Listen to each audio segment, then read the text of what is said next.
fulawar kokurush, ku ce fulawar kokurush. Mai daɗi ce kuma mai tsafta ce, mai amfani da ƙara lafiya, mai kyau da arha. Abin nema ya zo da kwaliti da arha. Fulawar kokurush mai jan zakara ba irinta.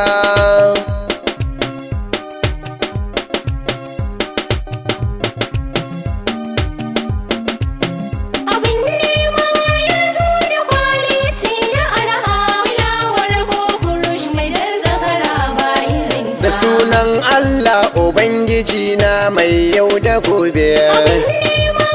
Assalamu alaikum jama'a. Sunana Ladidi Fage. Kuma ni Ladidi Fage ina amfani da kayan fulawan kamfanin Cockroach, wato mai alaman jan zakara. Fulawar kokurush mai jan zakara ta yi zarce.